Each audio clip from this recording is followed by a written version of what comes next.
Empires collapse, flags fall, capitals burn, currencies die, but trade somehow survives. Here is the mystery that history books rarely confront directly. When the world's most powerful empires collapsed, Rome, Abbasids, Mongols, Ottomans, the British Empire, their political systems vanished. Yet goods kept moving, markets adapted, and global exchange quietly rebuilt itself. The question is not why empires fall. We know those stories well: corruption, debt, war, overextension. The real mystery is this: why does trade outlive the very empires that created it? How did silk continue flowing after Rome shattered? Why did spice routes survive plagues, crusades, and invasions? How did global commerce reorganize after colonial empires collapsed in the 20th century? And most importantly, what does this hidden pattern tell us about the world we live in today? Because if history is any guide, the next collapse may already be underway, and trade is preparing to move on without us. Long before there were empires, there was exchange. Archaeological evidence shows that obsidian, copper, and shells traveled hundreds, sometimes thousands of miles as early as 10,000 years ago. No emperors, no borders, no centralized authority. Trade emerged not from power, but from need. One region had salt, another had grain, another had metal. Trade was not a political invention, it was an economic instinct.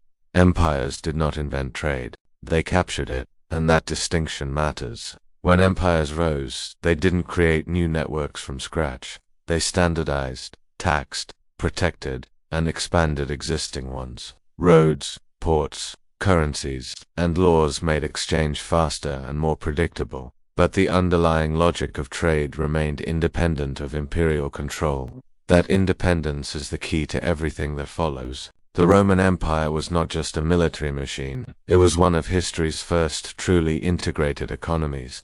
Roman roads stretched over 400,000 kilometers. Mediterranean shipping connected North Africa, Europe, and the Near East. Grain from Egypt fed Rome. Wine from Gaul reached Britain. Spices from India entered through Red Sea ports. Rome standardized coinage, enforced contracts, and suppressed piracy. Trade flourished. But here's the crucial detail: Rome did not control trade, it facilitated it. Merchants were private actors. Shipping companies were independent. Local markets adapted faster than imperial bureaucracy ever could. So when Rome entered crisis, currency, debasement, political chaos, civil war, the imperial system weakened. And then came the collapse. By the 5th century, the Western Roman Empire disintegrated. Central authority vanished. Tax systems collapsed. Roads fell into disrepair. Cities shrank dramatically. By every political measure, Rome was finished. Yet trade did not disappear. It contracted, yes. It became more localized. Luxury trade declined, but commerce adapted. Mediterranean shipping continued under Byzantine and Islamic traders. Germanic kingdoms reused Roman roads and ports. Gold coinage faded, but silver and barter replaced it. The empire died. The network lived. Rome's collapse didn't destroy trade, it forced it to evolve. And this pattern would repeat again and again. After Rome, a new system emerged, not centered on one empire, but on connected civilizations. Between the 8th and 13th centuries, Islamic caliphates became the hub of global trade. From Spain to India, merchants moved silk, spices, gold, and ideas. But here's the twist: trade flourished not because of absolute imperial control, but because of shared commercial norms. Common contract law, standard weights and measures, trust networks among merchants, letters of credit replacing physical coin. This was globalization without a single empire. Even when caliphates fractured politically, trade routes endured. Why?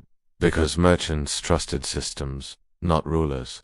The Mongol Empire was brutal, violent, and devastating. Yet paradoxically, it created one of the most efficient trade networks in history.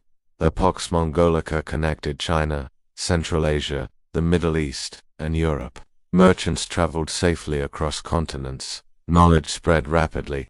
Paper money, gunpowder, navigation techniques crossed borders. But once again, the empire collapsed. And once again, trade survived. The routes did not vanish. They shifted hands. Italian city-states, Arab merchants, and later European powers inherited the network. Empires came and went. The infrastructure of exchange remained. Trade networks did not survive unchallenged. The Black Death wiped out up to 1/3 of Eurasia's population. Wars disrupted land routes. Piracy increased. States attempted tighter control. Yet every disruption forced innovation. Maritime routes replaced land routes. Insurance emerged to manage risk. Joint stock companies spread losses.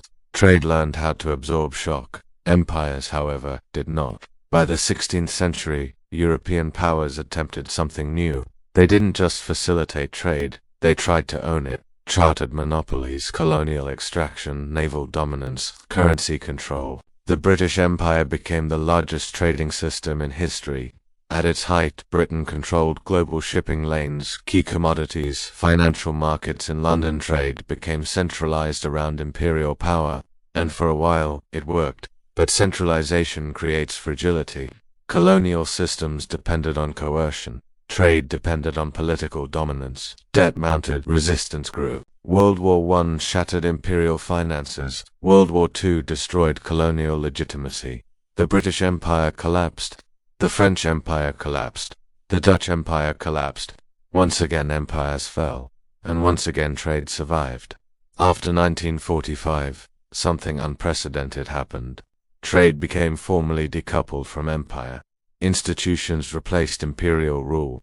Bretton Woods, IMF, and World Bank, dollar-based financial system. Multinational corporations replaced colonial administrators. Supply chains replaced imperial roads.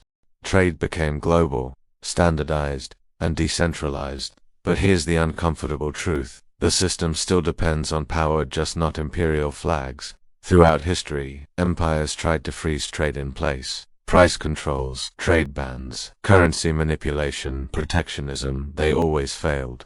The Soviet Union collapsed trying to plan exchange. Autarkic regimes stagnated. Sanctions rerouted trade rather than ending it. Trade does not obey ideology, it obeys incentives. Today we are told the global system is stable, but look closer.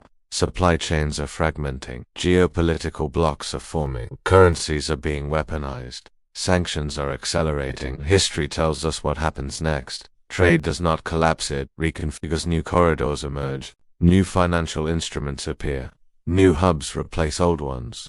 Empires assume permanence, trade assumes adaptation. Every collapse follows the same sequence. 1. Empire centralizes trade. 2. Empire overextends. 3. Crisis exposes fragility. 4. Political system collapses. 5. Trade decentralizes and survives. The lesson is brutal. Empires mistake control for stability. Trade survives by letting go of control. Takeaway 1. Trade networks are older and stronger than political systems. Takeaway 2. Centralized control makes systems efficient but fragile. Takeaway 3. When collapse comes, adaptability matters more than power. History leaves us with one final question. If trade always survives empire, what happens to those who depend on imperial stability? When networks move on, some regions prosper, others are left behind. Collapse does not distribute pain equally. If you want to understand the future, study the moments when the past broke apart, because history doesn't repeat itself, but its patterns do. If this kind of deep, cause and effect history helps you see the modern world more clearly, consider subscribing. The next collapse won't look like the last one, but the trade networks are already preparing. And the question is whether we are